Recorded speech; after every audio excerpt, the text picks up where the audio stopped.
مدلی در رشته حاضر کار میکنیم. این راه رو این سوال رو با دو راه نشون دادم و حرکت میکنم. یکم رو این راه اتوماتی، یعنی در مکتب با مچخه در نشون میدن کار میکنیم با همون رو. دیگر راه باشد راهی منطقی گویم. وقتی که این مدل یک ایکس دارد چه مدل رو کار میکنیم؟ اول روی اتوماتیکی چه راه است؟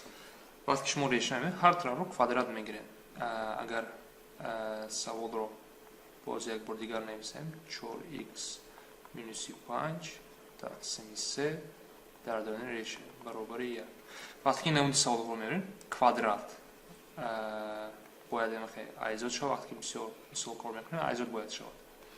کوادرات میگیریم. کوادرات و ریشه چی میشود؟ یا دیگر رو اختصار میکنم و در طرف چپ ما فقط 4x minus 5 تقسیم 3 برابر 1 میموند. بعد این سوال رو چه کار میکنیم؟ این سوال رو با ضرب تناسبی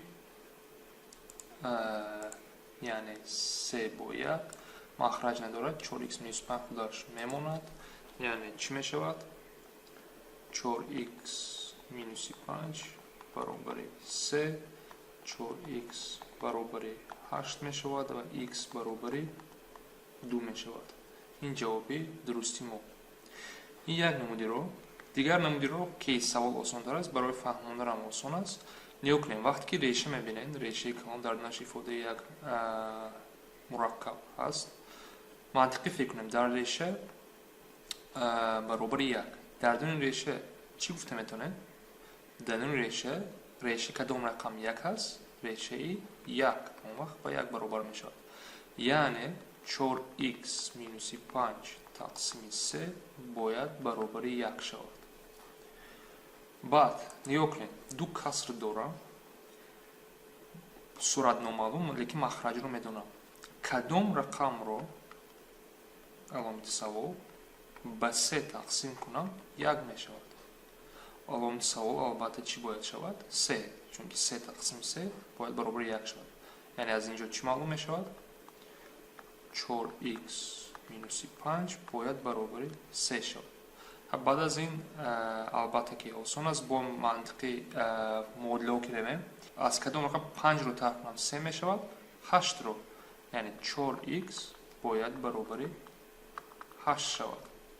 از اینجا 4 رو با کدام رقم ضرب کنم 8 می شود البته که با 2. یعنی ما مدل رو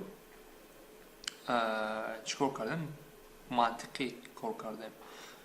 در اینجا باشد اتوماتی وقتی که دیشم کوادرات گرفته یگانچه فکر نکرده کار کردن و از طرف من این رو خیلی نمود فکر کردن بعضی وقت تستر است. وقتی که تست باشد یا اینکه جواب باید نویسیم این نمودی رو آسان تر فکر کرده.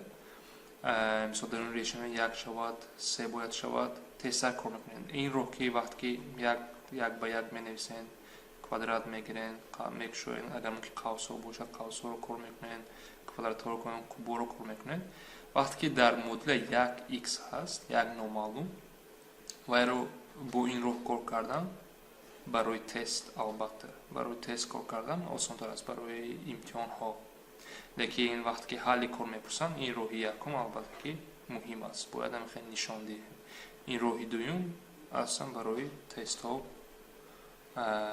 تست ها در کار می شود.